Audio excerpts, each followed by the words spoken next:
Carter's expedition. In 2015, then U.S. Secretary of Defense Ash Carter brought China into the spotlight, emphasizing that the Asia-Pacific region fell under the United States' responsibility, as they were the providers of security in the area. Carter urged China to cease its military activities in the region, stating that they needed to stop posing a threat to the international order. Essentially, Carter's message was a declaration of the United States' post-World War II position, where they took over the mantle of imperial power from England, becoming the dominant force in the world. With China's growth, partly due to American contributions, they had now emerged as a challenger. Carter's reference to international order was synonymous with the preservation of U.S. sovereignty. Turning our attention to the conflict between Hamas and Israel, it's crucial to scrutinize Hamas's highly calculated actions. The intricacies of this attack, which went beyond merely weakening Tel Aviv's position, suggest the involvement of a significant portion of the United States and Israel's government. Despite various narratives following the attack, the crux of the matter is that the party behind Hamas's actions wanted to convey a message to Israel. They reminded Israel that it had become a nation with their assistance, receiving strength, support, and opportunities. However, Israel had, in their view, misinterpreted the source of its power. Hamas aimed to strip Israel of its statehood, emphasizing that it was reliant on external support and not as powerful as it believed.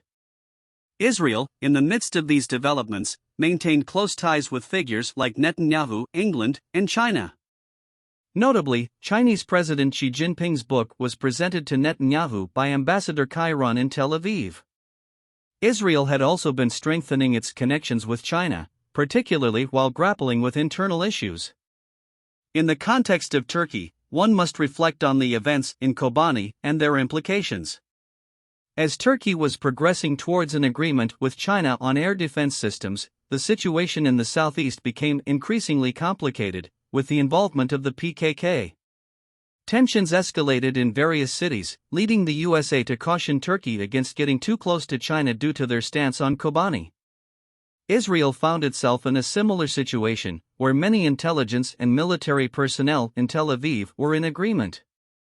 They expressed concerns about Israel's deviation from the United States, with soldiers and pilots refusing to engage in combat. Even Prime Minister Netanyahu remained adamant. However, the historical alliance between the US and Israel clouded the understanding of these events. As was often said, great powers like the USA have no permanent friends, only interests. It had been Washington's long-term interest to address the rise of China, a crucial point that was not fully grasped at the time. While observing the unfolding events, it became evident that the US was deploying the Sixth Fleet to the Mediterranean.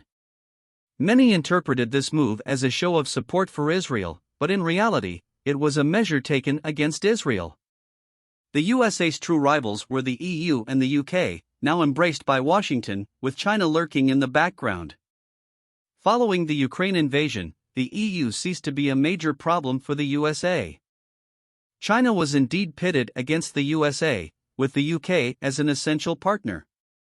The USA, well aware of this dynamic, brought Russia onto the stage.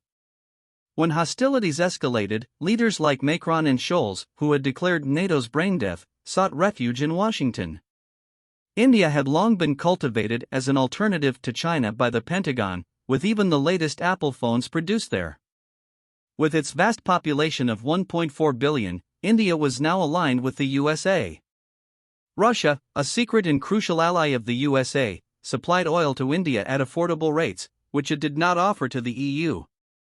Furthermore, 65% of the Indian Army's weaponry was of Russian origin. The USA aimed to complete its containment of Beijing when tensions with China, a rising rival, reached their peak. Every step was calculated strategically, as had been noted since 2015. In Israel, a significant portion of the state apparatus and the populace opposed Netanyahu. They objected to Tel Aviv aligning itself with London and Beijing, mainly due to its location. Plans were on the table, including the possibility of a coup. Netanyahu sought to steer his direction easily through judicial reforms. Amidst this turmoil, Netanyahu made a critical move involving natural gas exploration licenses in the eastern Mediterranean. British BP and Azeri Sokar presented a joint bid to Israel, which included the Israeli energy giant NewMed, a major shareholder in the Leviathan field operated by Chevron. This move threatened to weaken Chevron's position, a development the USA strongly opposed. The USA, along with Russia, aimed to control all energy resources and routes worldwide. Their secret agreement stipulated that no other party would be allowed to transport Mediterranean gas or oil to Europe. The USA was determined to prevent any such attempts, which had a significant impact on international geopolitics and the EU's position, and China found itself in a similar situation. As soon as the switch was flipped, Beijing's energy dreams would come true. Furthermore, BP was making an offer to purchase a 50% stake in NewMed. It's worth remembering that in 1956, during the Suez Crisis, the USA and Russia, despite being on opposing sides in theory, both threatened England with nuclear actions. They even rebuked Israel. It was a clear message that attempting to disrupt the global balance would result in a strong response. When the Nord Stream pipelines were sabotaged, the USA and its covert partner, Russia, sought to reassert their control over energy resources and distribution routes. The situation included Europe seeking refuge under the shadow of the USA, the CIA altering the balance in Africa, France experiencing significant losses, India's ascent, Japan and South Korea taking a firm stance against China, and the presence of a US naval base in Australia. These factors, along with NATO's classification of China as a threat, defined the real struggle. For this reason, I observed the conflict between Hamas and Israel from the perspective of Washington and Beijing, rather than just the regional context. The USA consistently maintains an average current account deficit of $1 trillion annually, which is covered by significant military spending. While China allocates $200 billion and Russia $60 billion for defense, the USA earmarks a staggering $1 trillion. The primary purpose of such an allocation is undoubtedly world domination and the ability to counter any potential rival, particularly China. This immense investment is a clear indication of war preparedness.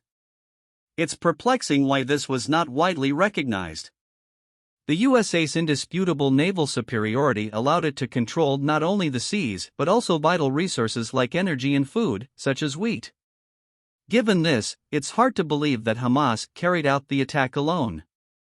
What did Hamas have to gain from the attack?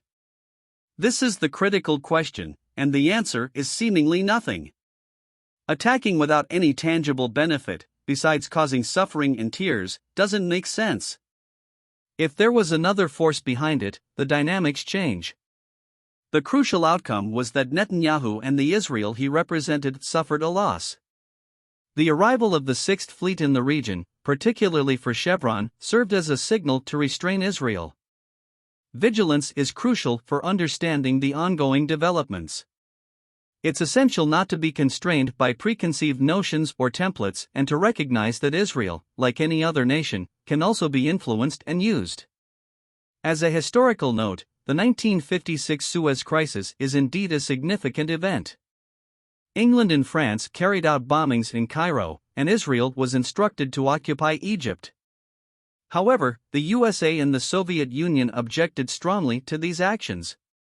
They even threatened to use nuclear weapons, highlighting the complex geopolitical relationships of the time.